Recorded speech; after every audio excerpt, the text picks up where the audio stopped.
Welcome to Elisha's Space Podcast. Our guest today is Blossom Zell, founder of Specialized Education Services, where her mission is to help students overcome and thrive despite their learning challenges. She shares practical tips that caregivers can do to support their students. Let's get started. Welcome, audience, to Elisha's Space. I am excited to share with you that I have a fantastic guest for us today. Her name is Blossom Zell, and she has her own private practice where she helps people who are going through a difficult education process or maybe have some learning instabilities. And she helps that student get to a more strategic place. She also works with people who would fall under that umbrella of IEPs and 504 plans. And she helps their caregivers how to make sense of everything and what the rights are to the students and what questions can be asked and things of that nature. And I asked her on the show just because quite a few of my clientele that I have come in, they have students who fall under that umbrella of either being homeschooled or they fall under the umbrella of having a 504 IEP or would fall under that labeling of special needs. And so I thought I would have her come on the show. First of all, I think what she does at Specialized Education is amazing and fantastic and wonderful. And I think there needs to be more people like her in the world just because she's just a really good person. But also to let you know about this resource as well and to let you know that part of your healing journey is to know what your resources and your support is. And she could possibly be a resource or a support to you. So Blossom, I thank you for coming on the show and for honoring us with your presence today. Oh, thanks for having me. Yes. So if you could just kind of share with us, how did you start this business? What was the journey that got you here? I was just going to say, it's quite a journey. I started teaching in Montgomery County, Maryland, and I taught emotionally impaired and learning disabled kids there for 15 years. And I have to say, I got very spoiled with the amount of resources that were available, the willingness of people to support kids at that time. But I had to move up to Pennsylvania for personal reasons. So after I moved up to Pennsylvania, I took a job through the intermediate unit, which is something that Maryland doesn't have. It's kind of like a consortium that provides various services to all the different school districts. Pennsylvania has all these tiny little school districts all over the state, whereas in Maryland, they were countywide. And I think the way things are funded in Maryland is so different than the way things are funded in Pennsylvania. There's somewhat of a disconnect. So when I came here, I was a little taken aback about how little services or choices were available. My two children also had learning issues, and the choices that I had for them were very far and few between. And being a full-time teacher, I would have homeschooled, but back then, 15 years ago or so, being homeschooled was for the quote unquote weird kids or the ultra religious, which didn't fit our needs. Things have vastly changed when the pandemic hit and the world shut down. I noticed that things got even harder for kids with special needs. So after teaching 15 years in public school, about 2012-ish, I decided I really just felt like things were not going the way that I felt things should be handled. I didn't feel like kids were getting the kinds of supports they needed. I didn't feel like IEPs were actually being individualized. And I had my 30 years in and decided, okay, I'm done. And I had some students parents were panicked and said, well, could you still see our kids? We'll pay you. And that's sort of how this all started. And then I had teacher friends that were working with parents that were in the homeschool population, which has grown tremendously. And those kids with special needs get really no support, and parents really don't know how to deal with those kinds of things. So it sort of opened up a niche that there really wasn't anything within this area of Pennsylvania, which is South Central PA. So gradually, word got out between pediatricians and neuropsychs and friends in the homeschool community and all of that. And it just grew exponentially. And my retirement is in the rearview mirror now. So I am pretty booked right now. I try to work only Monday through Thursday because on Fridays I reserve it for school meetings, for talking to new clients, for catching up on anything that might need to be done for kids. So that's sort of how this whole thing started. Originally, I actually took my classroom and literally moved it to my basement. Wow. And up until the pandemic, it was my own little school, and people would come and I saw everybody face to face. When the pandemic hit, I moved upstairs so that I could see the world instead of being in my own little cubby down there. And surprisingly, it works almost better because it's no different than having kids across the table from me, especially if I have parents that are really invested in their kids. I like parents to be there. I like them to be aware of the techniques that I'm teaching their kids because I can't be there every single day. So it's just kind of worked itself out that this particular way of providing services has been very successful. For a parent to come to you, they would have to be extremely engaged, but do you also provide consultation services to them, especially if they're homeschooled because they don't have the training? Right. Yes. Yes. I have parents that call me all the time and just wanted to know whether they're in a public school setting and they're confused about what the school is telling them and I'm not a lawyer, but I try to give them the best answers that I know from the special education law, what their options are, what kinds of things they could ask the school for, how to get alternate evaluations, what kinds of services to ask for.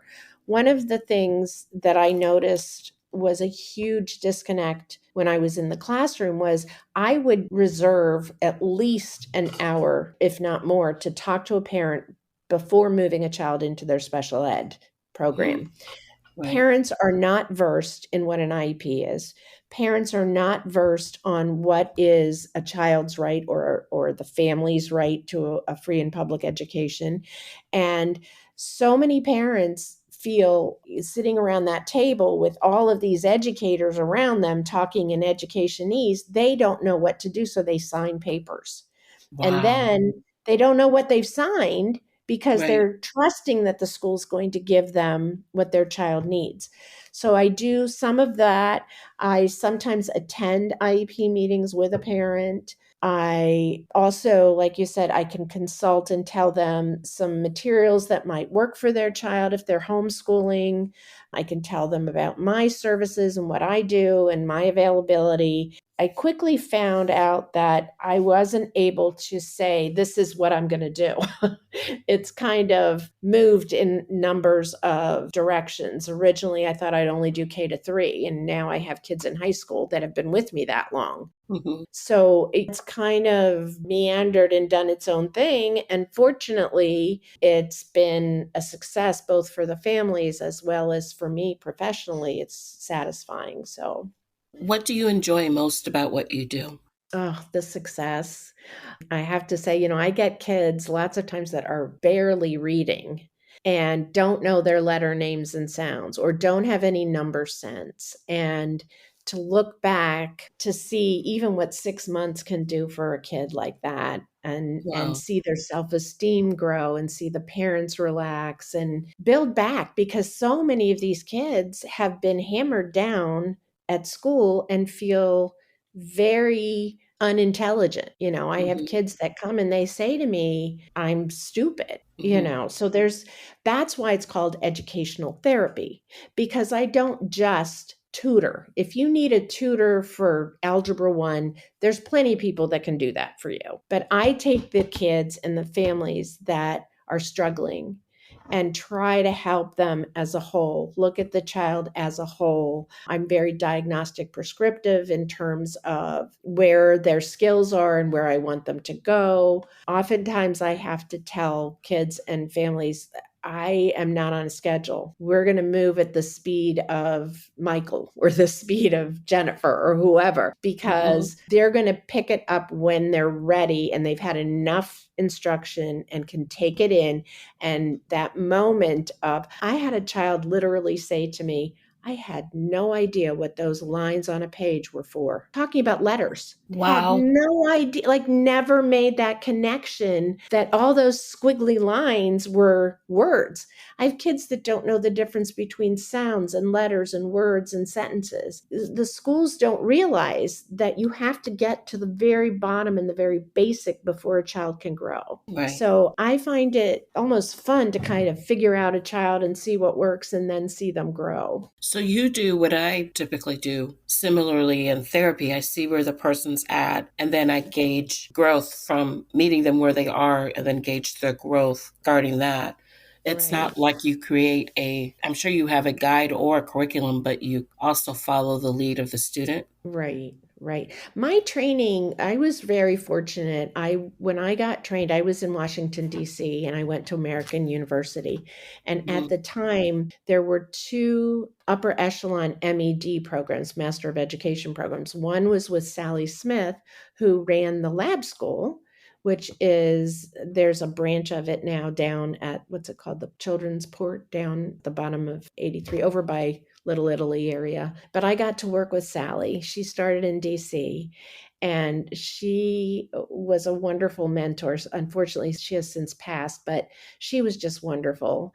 And Dr. Nicholas Long was known in the research for working with all of these top psychiatrists and psychologists like Bruno Bettelheim and those kinds of people. And he wrote the book Crisis in the Classroom, teaching us about conflict cycle, how that all impacts a child, their self-esteem. So a lot of what I learned is what a lot of psychologists learned, but maybe not as much as you would because I'm an educator. But Right. I did get a lot of training in that area, which I am so grateful for because it lets me read the kids. It's Mhm. not just, can you read that letter to me? I need to know how they're feeling. I need to know what they're thinking. I need to know their thought process and how they learn best. So I feel like I do things a little differently. And that's probably why I didn't fit in real well in some of the schools I worked in, Mhm. but that's Mhm. okay. So, how would you create a plan for a student? Just how would you go about doing that? So typically, the first thing I would want to do, I first speak with the parents. I kind of get a feel for where they're struggling. Lots of times, parents are not even able to articulate what the problem is. They just say, I'm getting a lot of tantrums. He doesn't want to go to school. He doesn't want to do homework. He can't sit still for 2 seconds, those kinds of things. So I start thinking about, well, what kinds of issues could be impacting. Then I typically do some sort of informal evaluation, depending on whether it's reading, spelling, writing, or math. I want a general idea of where their phonics skills are, where their reading skills are, where their number skills are. And that's the diagnostic part of it. Then I match a program, and I have several different ones, and decide which program I think that child would be most successful in. And at that point, then I tell the parents what materials they would need. Parents buy it. I always suggest an extra camera, a document camera, so that I can see both ways. And then we talk schedule. And, some kids come twice a week for an hour. Other kids come 3 times a week for 30 minutes. Other kids come once a week. It all depends on their needs and availability. But I always tell parents too that if you cannot come to the intensity that I feel like your child needs, progress is going to be much, much slower. And sometimes I have to say to a parent, if you can't commit to this amount of time, it's not really helping your child. Mm-hmm. So typically it's 2 to 3 times a week for various amounts of time. Okay. And when do you Reevaluate? yes. Or, Yes, thank you. yeah. So I reevaluate in 2 ways. One way is my diagnostic prescriptive script that's in my head, and I'm thinking, okay, we're still not there. We need to add this. Mm-hmm. Others, I also have like end of unit evaluations, those kinds of things. I used to do a lot more paper pencil stuff, like having been used to doing it in the schools. But when I'm working one on one, both the parents and I can see the success. Mm-hmm. So typically, the reevaluation part is more if something's not going well or we're not seeing success, then I have to kind of reevaluate. Well, let me think of it this way, or do you have these kinds of materials, or would you be able to bring in some more hands on kinds of things? And the parents that I work with are so grateful to have the services.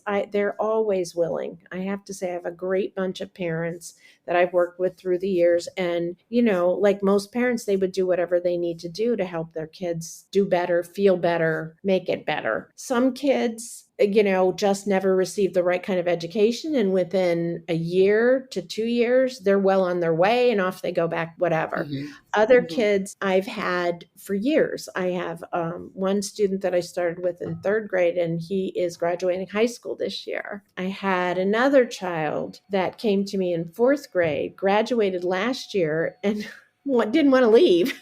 And so we're continuing. We're doing more writing and how you write things. So, like you say, I just follow the kid, Mm-hmm. where are Mm-hmm. the kids' needs? Are we making progress? And the parents, interestingly enough, at school, you always want to see progress reports and where are we? But with me, it's so clear when they make the progress. I hardly ever get asked to write, specific things unless I'm having to go to a school meeting. I understand. So, what would you share with a parent, just some practical tips who may be trying to support their student, but they're having some difficult times? My biggest thing is to a parent, whether it's ADHD, learning disabilities, whatever it is, most importantly, try and educate yourself. There are plenty of reliable, good places on the web, and I put them on my website because so many places are not Mm-hmm. so reliable. But one of the most well known is called understood.org. I don't know if you're aware of that one. That one came about, I want to say 5 or 6 years ago, where several well known psychiatrists and psychologists all came together and said, we need a place where parents can come to answer all kinds of questions. And they provide information about various learning disabilities, what kinds of things you could do for ADHD, pros and cons of medication, where you can go to get more information. And they even have people on there that you can find in your area. I think I'm listed on there somewhere, but they have referrals and things where there's other resources and where you can go. That's a big one because it's written on the level of a parent, not on the level of necessarily a professional. So it explains things in regular terms. And a lot of parents go there for a lot of good stuff. The other place is to find books by reputable people, psychologists. There's a place called ADD Warehouse that has tons of books. Even though it's called ADD, it's not just about attention deficit, it's about all kinds of things. Get a book, read the book, and think about what it's telling you and decide if your child fits there or if some of the things that they're saying make sense. Sometimes it's just you need to know in your heart that it's okay if my child has ADD or LD or whatever, and that it gives suggestions of how best to support your child. I do that in my sessions as well. Sometimes I just meet with a parent. They'll say, look, I need to talk to you. I'm going to tell so-and-so to go in the other room. I have questions. So it's kind of all encompassing. But I often tell people, get educated. If someone's telling you there's a problem with your child, go learn about what that is so that you can speak more from their understanding, so that you don't feel like they're so above you. The other thing I would add to that is I constantly come across individuals that are overwhelmed. Oh my, yes. They're just overwhelmed and a little bit heartbroken too Mhm. over the Mhm. fact that their child, whether it be their child, their grandchild, Mhm. the person that they're raising,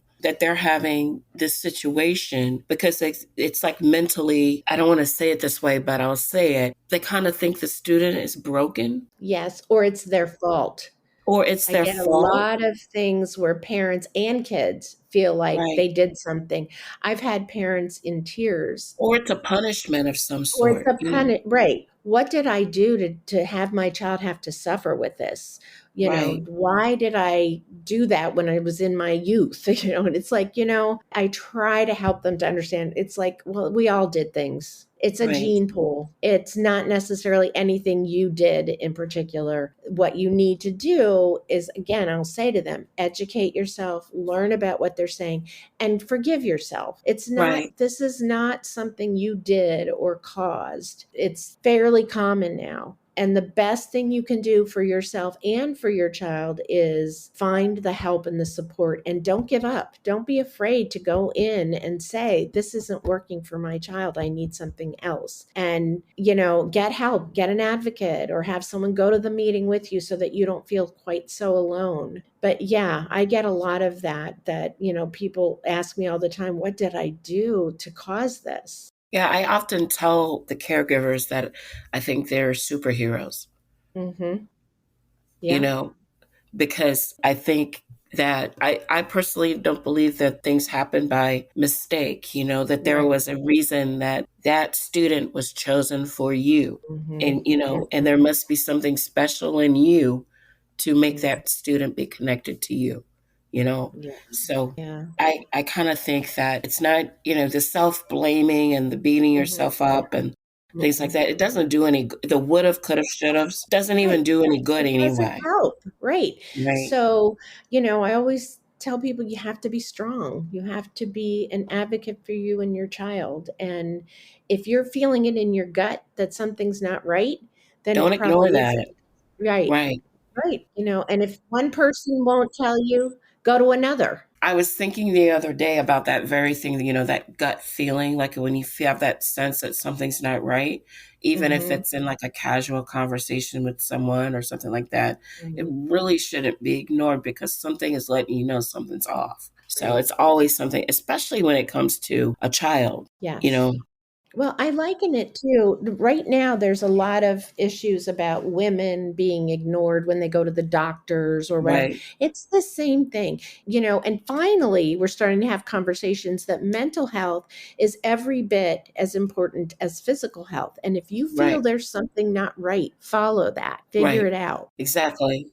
What are some of your favorite resources? I tend to use a lot of materials and programs that include hands on. I've read some research about, and I don't know, I haven't done intense research, but I've read several things that said when things go through your fingers, that it goes to your brain.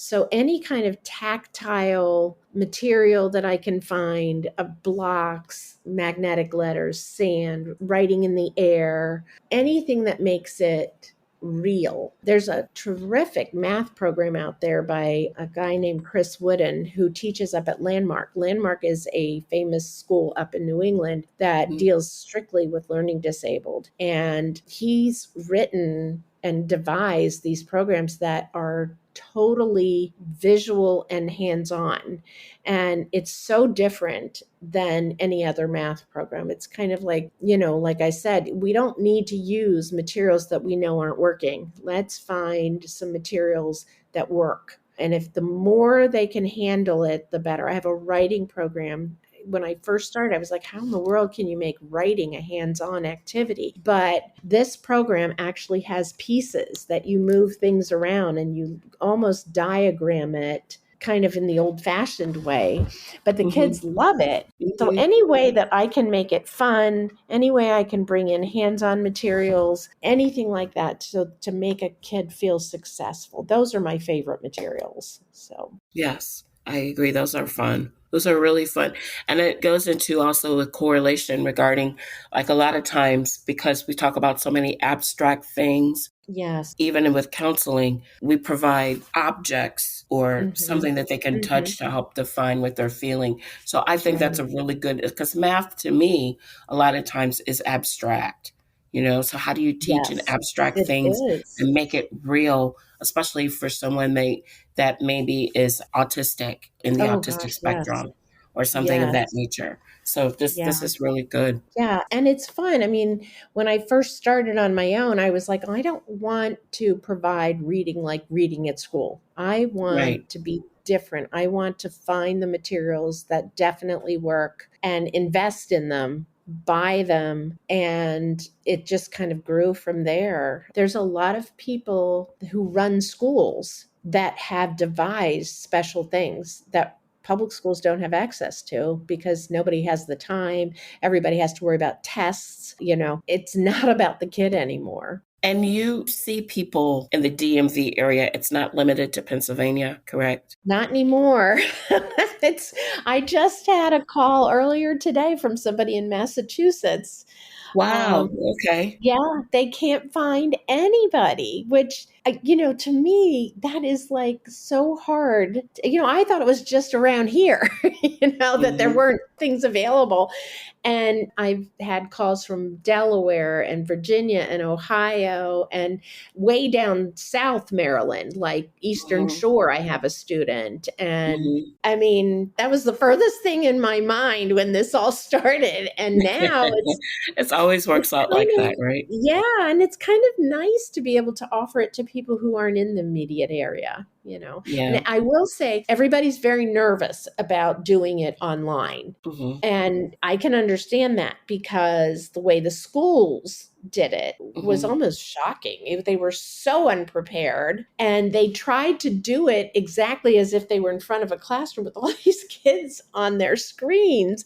Hmm. And then they wondered why these kids were failing. And it's like there was no connection there. And I find, like I say, it's like I make sure the kid has the exact same materials in front of them as I do in front of me, which, like I said, it's no different than someone sitting across the table from me. Hmm. So sometimes parents are nervous until they try it. And I can knock on wood, I've lost no one simply because I'm online. They're always worried. And then they start, and it's like, oh my gosh, this is great. Right. So Right. they don't have to drive or fly.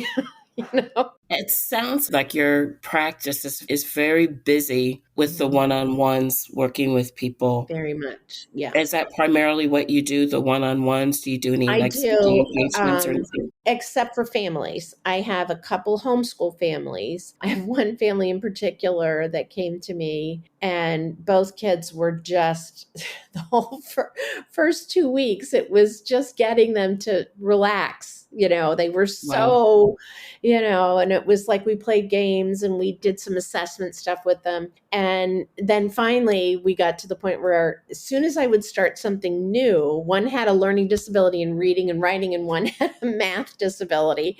And it's Hmm. so funny because now they'll support each other and say, well, you know how I have problems with, but Miss Hmm. Blossom says. And I make a rule at that point that there's no crying in Miss Blossom's classroom. This is the way it's going to be. We work as a team. But I do feel like I'm relatable to the kids, and that makes a big difference. So, It does. It does.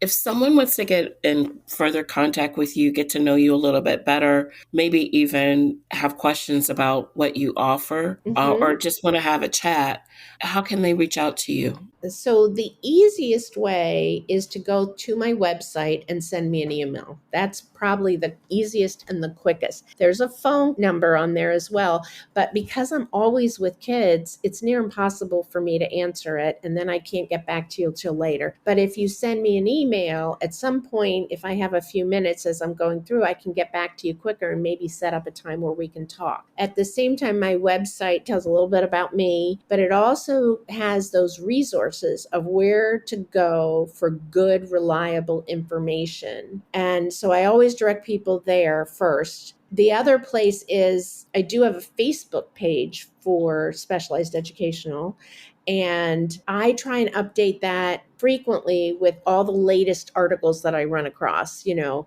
latest things about what meds are out there, the latest things about supporting children with issues, the latest things about how to support your child during an IEP meeting. All of those kinds of things are available there as well. So the website is www.specializededucationalservices.com. And from there, you can get to my Facebook page, you can get to my email, you can get to my phone number. All of that is there. So it's probably the best way to reach out. And also to audience, I'll have her information on the description of this podcast. So you can just look on the description, click on that website, because I'll have the hyperlink there, and you can go directly to her site if you'd like to. And like I said, this podcast, it's not limited to our regional area. It goes all across in many different areas. So, and she did say that she is offering virtual services. So if that's something that you're considering, or don't let that be something that limits you. If anything, it's just a conversation that you can have with Blossom. Right. And I don't mind. Because this is her passion. This is her mission. Just like for me, counseling is my passion. It's my mission. This is hers. And so I thought I'd have her on. And I thank you so much, Blossom, for coming on. Oh, I appreciate it. It's an answer to so many people who may be literally agonizing over resources and people that they can use to help them with their child or understand what's going on with their child. Right. I thank you for coming on. And audience, my hope is that you will use, or in other resources, that you'll find other connections to help you as you move forward in your healing journey. So Blossom, I thank you for joining us. And audience, until next time, see you later. Thanks for listening, and we hope you'll subscribe so we can keep the conversation going.